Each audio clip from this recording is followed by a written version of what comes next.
Okay, so we can go on to our next caller. We have Teresa, she, her, from Wisconsin, who wants to talk about my journey to atheism. Her journey to yes, sorry, not your you're journey. right. You're right about her journey into atheism, and how they cannot overcome past programming from growing up Catholic. So, Teresa, tell us your thoughts. Hi, how are you kids? Doing well. Oh, I'm a kid. I love it. Yeah, we're doing pretty well. How are you? I'm really good. I'm going to go. I support a couple of comedians on Patreon, and I'm going to go right after we're done. I'm going to go and throw some support at you guys too. Thank you. That's very I've listened to your show. The audience is applauding for you. I don't know if you can hear that. It's adorable. Awesome. Good. So anyway, yes, I was raised Catholic, and to be honest, I could never, quote unquote, get into it. And at 16, I was no longer required to go, and I never did again. However, I was certainly programmed as a child to believe that Christ is and still is the Savior, and that our religion is the religion, and everybody else in the world is wrong, and they're going to hell. I'm not a real scientific person, but as I developed into an adult, and over time, slowly, I have been sailing toward atheism. I have been listening to my favorite atheist, Chris Hitchens. God, I was just going to say, God bless you. I gotta love that. Yeah.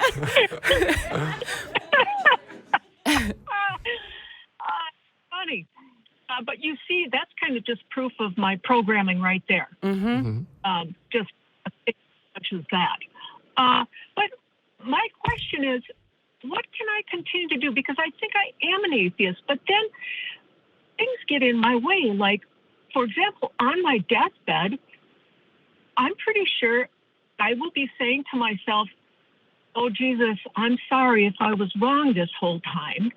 And then secondarily, I think that,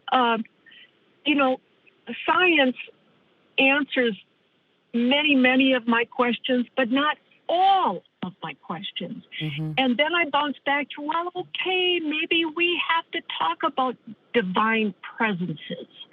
And I'll just shoot that at you guys. And I guess my question is, how do I get to become an atheist? Is it okay to just be an agnostic, which is what I think I am right now? And also the biggest thing for me is, again, where you were born in the world is going to determine probably 95% of the time, what religion you're going to be.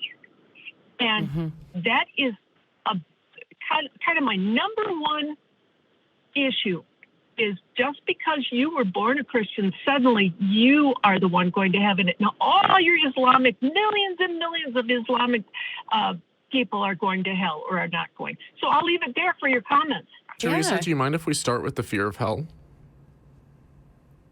Yes. Go ahead. Did you know that the Jews didn't believe in hell in the same sense that Christians do?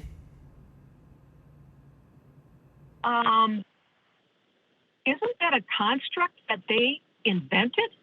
Yeah, see, I thought that as well. But then if you go and you talk to actual rabbis and you talk to people who are experts in the rabbinic literature, Old Testament scholars, biblical critics, they'll universally tell you that the notion of hell is very, very, very different among Jews. And as this religion developed over time, it got added onto. So initially you had this more of a concept of kind of an underworld. So you have discussions of Sheol. Abraham talks about, this is going to send me down to Sheol, I think, or Abraham or Jacob, one of the patriarchs, talks about how I'm going to go down to Sheol and worrying. It's basically like you're going to give your dad a heart attack and send me to an early grave. But it was this idea of like an underworld where everyone goes. There were other notions of hell. There's different mentions of it, but you see this evolution over time where it's only by the time you get to like Revelation where you have this notion of just this never-ending fire, and even then a lot of the interpretations have been questioned. But this idea was not original.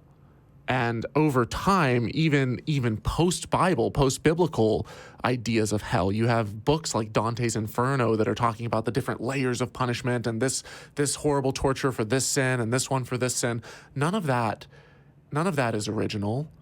This has been accrued on, but it has sticking power because clearly if it's an idea that you're indoctrinated with as you're demonstrating, it's very hard to let go of these fears when it's that powerful of a form of imagery that's given to you as a kid that like, if you don't believe this, you're going to burn forever. But when you realize how it's evolved over time and that this idea is 100% man-made, it kind of, would you say that for you at least, maybe that would help to lose some of the fear of it? Yeah, absolutely. Because that is what I fear is, oh yes, it is all that I was programmed to believe. Mm-hmm. And yeah, that does help. Again, everything on this earth is about education. Mm. And the more we know, I think that, no, totally. And, I feel like that was just such a beautiful way of stating it too, just being like, hey, like we made this up.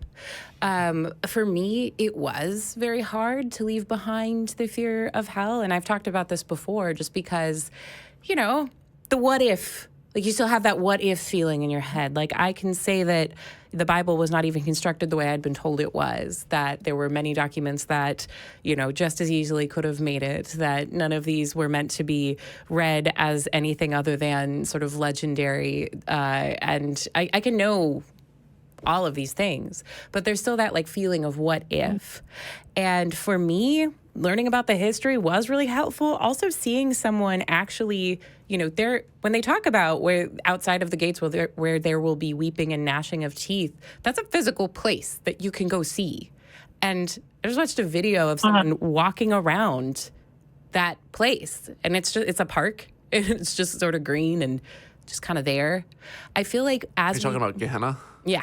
I'm worse with words. I feel like you're the more academic of the two of us. Yeah, no, it is an actual location in Israel. Yeah, and so just being able to watch someone walk there was really comforting to me, to just be like, yeah, this is really all that ever was. And of course, you know, for me, it was hard to give up hell. For you, it sounds hard to kind of move past that because we were indoctrinated with it when we were children. So what a powerful tool for the church to use to keep people in line, right?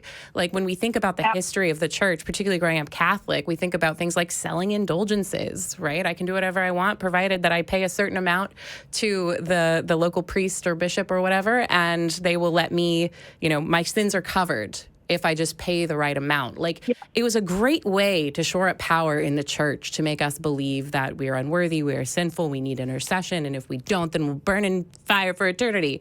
Like, it was so useful for them that, yeah, I mean, and we are living proof as to why that was. But thinking about the political reality of it in the Middle Ages, thinking about, you know, the literature like Dante's Inferno or The Exorcist that has come to really form our vision of hell and evil demons and spirits, it helped for me quite a bit. Mm-hmm. Absolutely. Yeah. Excuse me. Have you guys heard of a guy named Dan McClellan? Yes, definitely have. Love him. I actually just did him a lot. I just did an interview with Dan McClellan. What? I'll be dropping it on my channel fairly soon.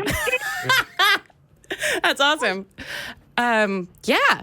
I feel like Dan McClellan has been really helpful for me, even though I know he is still a religious person, just in talking about what is actually in the Bible. And I feel like I find that really helpful too, gotta say. There was something you were about to say about it, though. Oh, that is his data over dogma has really helped me. And again, I don't understand. He is a very devout Mormon. Mm-hmm. But when you just talk about what the Bible and the translations, he's a religious and a biblical scholar, highly educated on what the Bible does and does not say. I listen to him a lot because it's clearing up questions about the Bible that I have had in the past. And he said, okay, and he's telling you, okay, this is what they meant, what the apostles meant when they said this, what they really meant. And he talks about the timing, and he talks about, I'm sorry, I'm 60 years old and I just lost my train of thought. The cultural context. Yeah. Yeah. Which is so valuable. And I think that maybe it's a good demonstration of the fact that I don't feel my personal goal anyway is to make everyone an atheist. But I think if there were more theists who really looked, data over dogma and who really cared about finding how to interpret things as accurately as possible, how they may be limiting other people with their beliefs that are unjustified. If they were really asking those questions, I think the world would be a better place if there were more theists who really wanted to get into that. I do want to address really quickly, you mentioned the idea of still having really big questions that things like atheism can't answer. And I sort of wanted to mention, first of all, empathize with that too. Just that, there's still a lot of questions. And I think being able to say, I don't know, is one of the only ways I was able to come out of religion, because the idea is, I feel like if you're in, particularly as I was, a more fundamentalist space, as soon as you say, I don't know, someone will say, see God, he must be there. Right. Yeah. And so I think for me, embracing the fact that I don't know, and that's okay, that science is not meant to be an all, answering system, I guess. It's about exploration. It's not about finding the one answer. At the same time, it is the best tool that we have to try to figure out how the world works. Because what is the alternative? Prayer, revelation, having, a vision or something? You can compare that against the world and see how the world operates and test it and try it in order to not have to rely on just taking everything on belief, because that gets us in a lot of sticky situations when we don't rely on the evidence and we don't rely on the data. I am curious, when you were mentioning how you're like, well, what if I get to the end of my life and I'm just like, well, what if I got it wrong? Are you familiar with Pascal's wager, Teresa? Refresh me. Pascal's wager, it was a proposition put forth by Blaise Pascal, I believe in the late 1800s. And it goes like, if you believe in God and you're right, well, you get eternal life. If you believe in God and you're wrong, then nothing happens. There's no consequences.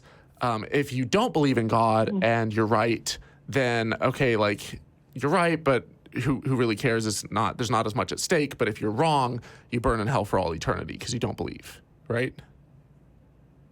So it's proposed as a mathematical proposition for why you should believe in God. And this is something that I think almost everyone who leaves the faith wrestles with, and that they'll, even if they no longer believe, oftentimes they'll opt for the God as an insurance policy. But I think that there's a few... There's a few fundamental problems with it. The first being that what if you chose the wrong God? What if you were born into Christianity, and of the millions and millions and millions of other religious beliefs that have existed throughout history, if you chose wrong and the other God was a jealous God and he's vindictive, maybe he would burn you for all eternity in heaven. And you're playing against astronomically tiny odds there. The other option is... what if God is not vindictive and he exists or she exists or it exists and this deity is actually forgiving but would be more understanding of the honest searchings of an agnostic as opposed to the arrogant know-it-all assertions of a proud atheist following the wrong deity? And I think you look at that, and then you also look at, if God is all loving and all kind and actually cares about us and is omnipresent, which those are a lot of big assertions, but assuming that all of that is the case, then hell would go against that God's very nature. Condemning people for an eternal punishment for a finite life of sin is not justice. It's not kindness. It's not love. It's not mercy. So you start looking at all of these problems that take place within Pascal's wager, and you're like, oh, I've been doing the calculation all wrong, and if, on the other hand, let's say that you're an atheist and it turns out that you're right and that no one really knows because no one can know. And there's millions of deities that a lot of them, they go against, like the Bible, for example. It has historical inaccuracies. It has internal contradictions. It has internal like failed prophecies. It has scientific errors. It has so many different issues with it, to where I can say with 100% confidence that the God of the Bible is not true. It is not real. It does not exist. I cannot say with absolute confidence that nothing started it, that there was no deity. So I'm kind of, I guess, agnostic on that front. But I live my life in such a way where, like, I do my best to be kind to other people, because that's the kind of world I want to live in. And I just, if I'm wrong and I die at the end of my life, and assuming that the creator wasn't just an apatheistic deity that just kind of does its own thing and doesn't give a crap about us because we're just like mold growing on the side of bread on some planet that he doesn't even know about, assuming that all of these things happen, then I think that God would see the sincerity with which I live my life and judge me accordingly. Let me respond to what you just said, because that is very much where I'm at in my life right now. I retired 5 years ago. And that enabled me to do what I feel is in my heart and soul. And that's wherever I see my help is needed locally, I act on it. I do a lot of volunteering. A friend of mine who is an atheist, she said, I asked her, what do you think the meaning of life is, Tess? And she says, well, that's easy. It's to love and help each other. And I couldn't find a better example of my reason for being on the earth, which I consider, look, we're on this tiny speck of dust in an infinite universe.